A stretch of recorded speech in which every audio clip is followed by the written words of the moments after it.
వేదిక మీద ఉన్న పెద్దలకు ఈ సమావేశానికి ఇచ్చేసినటువంటి తెలంగాణ అక్కా చెల్లెలందరికీ రెండు చేతులు జోడించి నమస్కారం చెప్తా ఉన్నాం. మీ అందరి ఆశీర్వచనంతో ఈరోజు మీ ప్రభుత్వంగా తెలంగాణ కాంగ్రెస్ ప్రభుత్వం అధికారంలోకి వచ్చింది.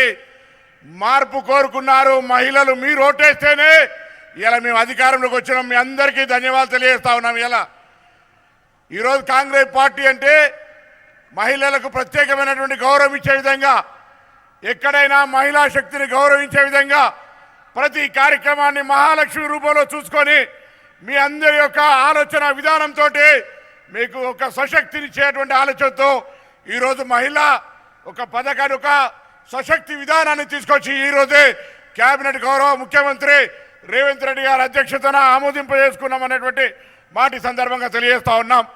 ప్రభుత్వం వచ్చినాక 48 గంటల్లో ఆర్టీసీ బస్సుల్లో తెలంగాణ అక్క చెల్లెళ్ళు ఉచితంగా ప్రయాణం చేసే సౌకర్యాన్ని ఇచ్చాం.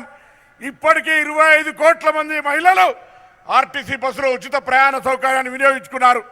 మహిళలు సిలిండర్ కావచ్చు, మహిళల 200 యూనిట్ల ఉచిత విద్యుత్ కావచ్చు, నిన్ననే భద్రాచలం రామ సన్నిధిలో ఇందిరమ్మ ఇండ్ల కార్యక్రమం కావచ్చు, అదేవిధంగా రేషన్ కార్డులు ఇచ్చే కార్యక్రమం కావచ్చు, అన్నీ కూడా మహిళల యొక్క నేతృత్వంలో మహిళలను గౌరవిస్తాం, మహిళలను అందరం ఎక్కిస్తాం, మహిళలను కోటీశ్వరులు చేస్తాం, మహిళల యొక్క సాధికారికతను ఏర్పాటు చేస్తామనే ఆలోచనతో జరుగుతున్న ఈ ప్రభుత్వాన్ని మహిళా తల్లిగా, బిడ్డగా, అక్కగా, చెల్లెగా ఆశీర్వదించమని సందర్భంగా కోరుతూ, ఆలస్యమైంది. ఈరోజు జరిగిన అనేక కార్యక్రమాల లోపల మరి ప్రభుత్వం మీ సంక్షేమం కొరకు ఆలోచిస్తూ తీసుకుంటున్నటువంటి అనేక నిర్ణయాలే కాబట్టి పెద్దలు మాట్లాడతారు.